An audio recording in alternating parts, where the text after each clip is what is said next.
Hello InRange viewers, this is Russell Fagan, aka Sinistral Rifleman. In this video I'm going to review the SDS Imports Civet12 12-gauge magazine-fed shotgun. It is in effect a 870 clone produced in China that takes Saiga 12 magazines. So I'm going to go through the gun as it comes from the importer, the accessories I added to it, and the fitting and work I had to do to it to get it to actually run. This shotgun was provided by SDS Imports for the purposes of this review. As you can see from their webpage, it has an MSRP value of $239. This shotgun is produced in the same factory by Hawk that produces 870 clones that use a standard tubular magazine. It comes imported with a 19-inch barrel, which is externally threaded in M22 by 7.5 millimeter, which is the same thread as muzzle devices used by the Saiga 12 itself. The barrel does feature a 3-inch chamber should you want to use Magnum rounds. The furniture is an injection molded sporting stock and injection molded forearm. It includes one 5-round magazine and a Picatinny rail with rear ghost ring sight assembly.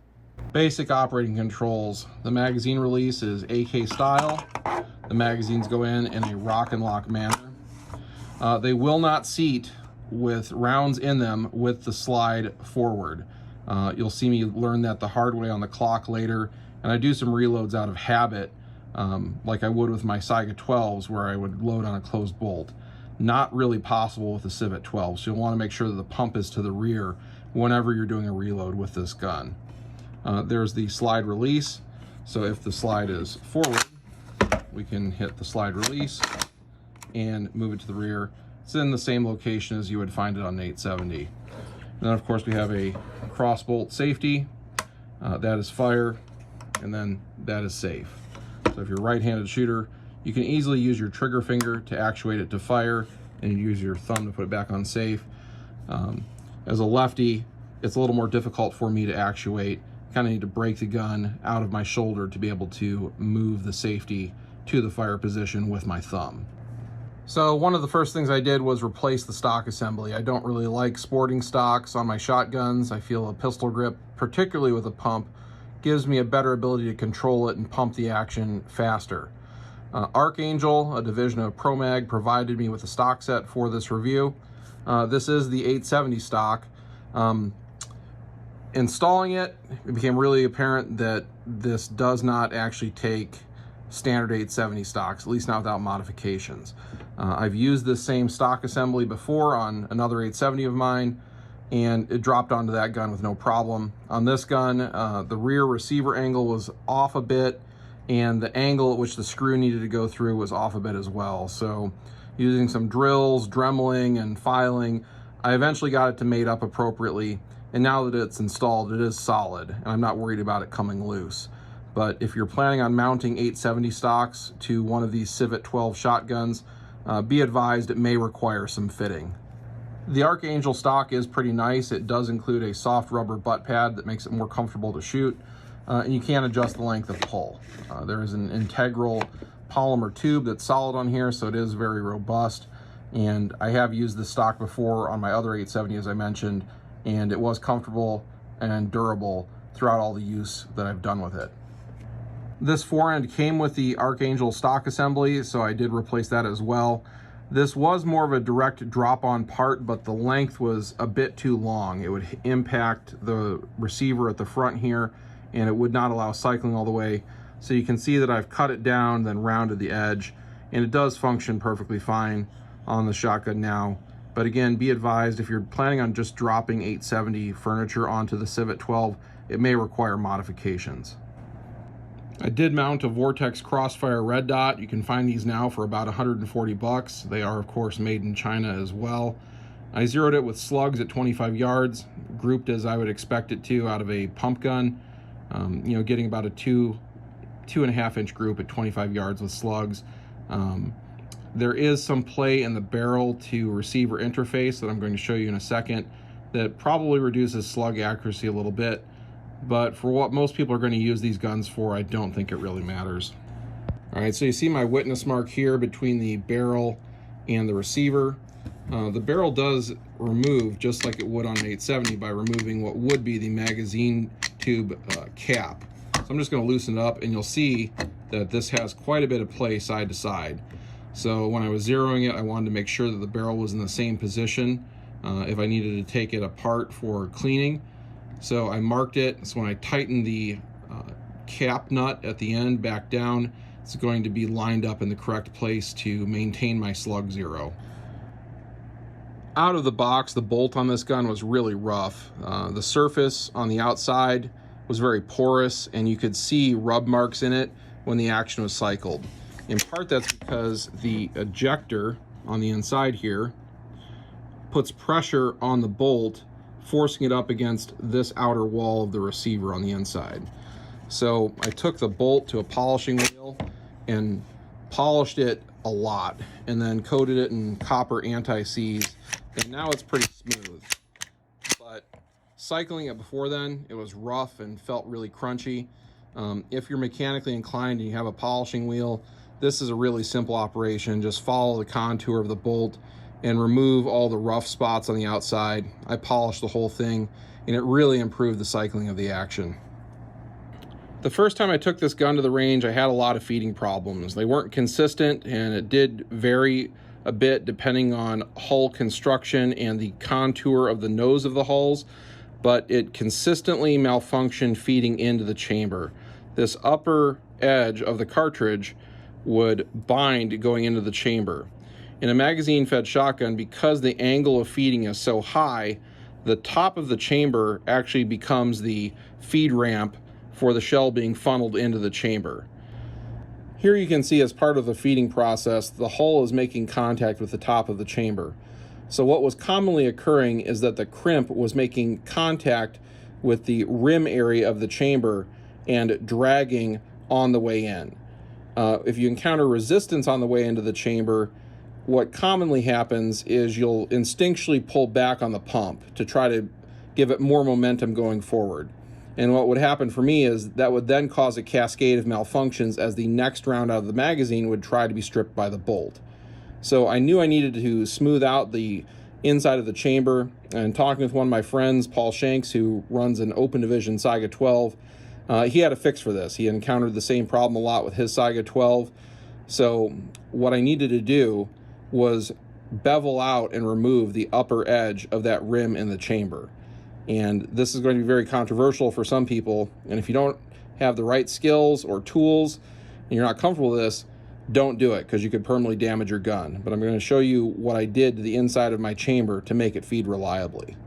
Pulled the barrel off. The Civet12 field strips exactly like an 870, and here you can see that what I did was I dremeled out the rim area of the chamber. So I used a stone to do that. I then polished it with a Kratex bit, and then I used steel wool on a drill to polish it even more. So now that area inside the barrel is very smooth, and shells can feed into it, no problem. Now, shotgun shells are low pressure enough that you really won't have an issue with this if you don't take out an excessive amount of material.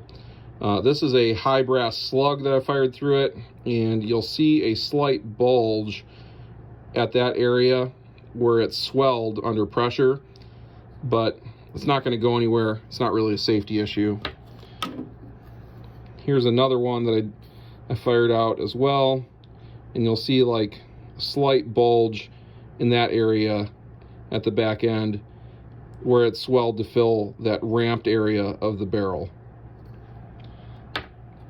But doing all this turned it from a frustrating, unreliable gun into a gun that has been very reliable as long as I'm using good magazines and pump it hard enough since. All right, I'm at the Phoenix Rod & Gun Shotgun PCC match today using the Civet12 magazine-fed Chinese 870 clone. This is going to be the testing ground for this shotgun. Let's see how it works on the clock.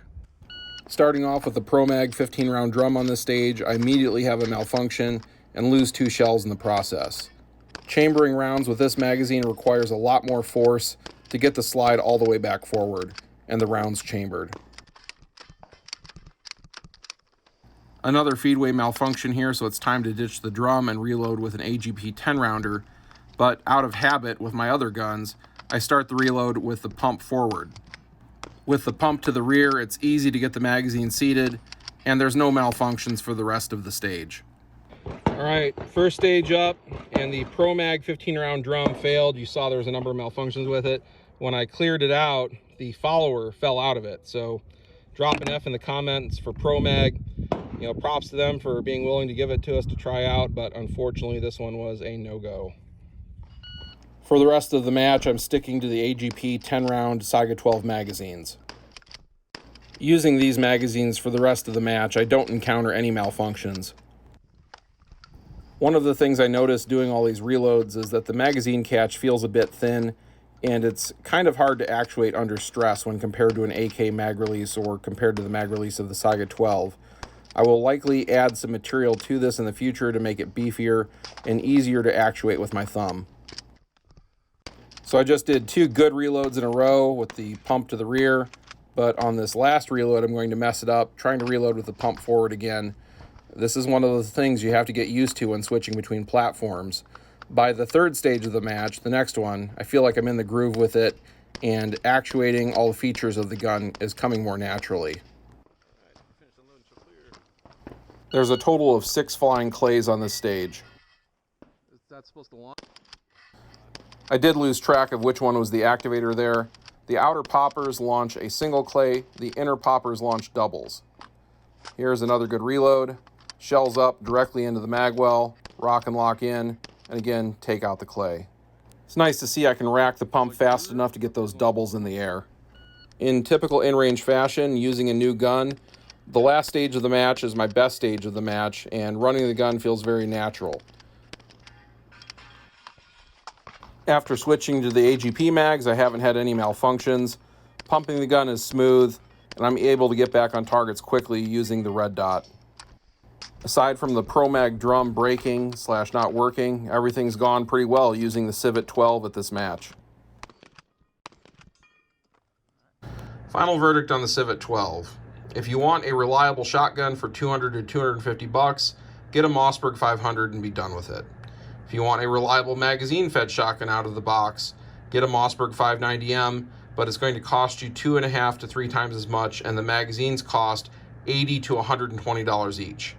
For the cost of the Civet12 being $240, it is a very good value, even though I had to tinker with it and polish it and do some fitting to get it to be reliable.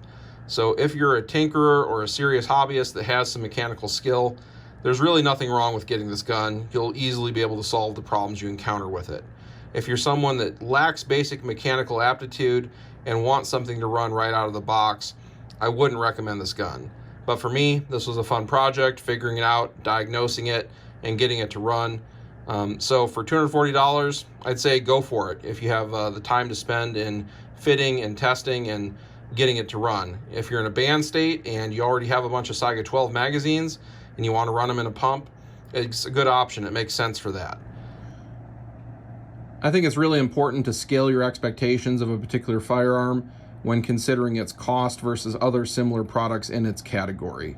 So in that regard, the Civet12 is a perfectly reasonably priced shotgun for what it is, and if you get one of these going into it knowing you'll have to do some fitting and polishing and potentially work on the chamber, it's really not a big deal.